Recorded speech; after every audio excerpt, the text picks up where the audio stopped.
Wala ng buhay ng matagpuan ng dalawang bata sa loob ng abandonadong sasakyan sa Pampanga. Saksi, si Jasmine Gabriel Galban ng GMA Regional TV.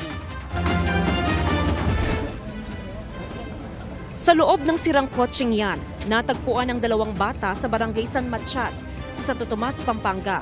Wala na silang buhay. Magkapatid ang mga bata na edad 5 at 6. Ang kotse, 500 metro lang ang layo mula sa bahay ng mga bata. Nakita ko ako mismo, personal, nangangamoy na pumang. So, ibig sabihin na parang matagal na silang patay. Ito mga ongoing pa yung buwan.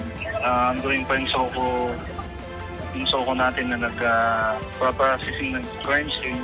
Ayon sa ina ng mga bata, Sabado pa niya huling nakita ang dalawa, pero hindi na raw niya nakita pagsapit ng gabi. Hindi raw niya naisip noon na nawawala ang mga anak dahil sa pag-aakalang kinuha sila ng kanilang tatay na nakatira sa ibang barangay. Ngayong hapon na lang nalaman na nawawala palang mga anak. Bago sila mawala, pinakain ko muna. Nawala na. Akala ko nandun sila sa tatay nila eh. Hindi ko alam, napunta sila dyan. Sabi naman ng ama ng mga bata, hindi niya kinuha ang mga anak at Hunyo pa raw nang huli niya silang mabisita.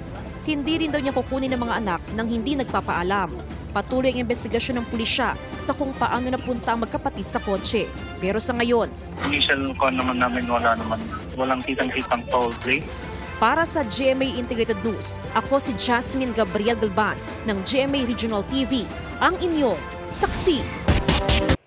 Mga kapuso, sama-sama tayong maging saksi. Mag-subscribe sa GMA Integrated News sa YouTube at para sa mga kapuso abroad, samahan niyo kami sa GMA Pinoy TV at sa www.gmanews.tv.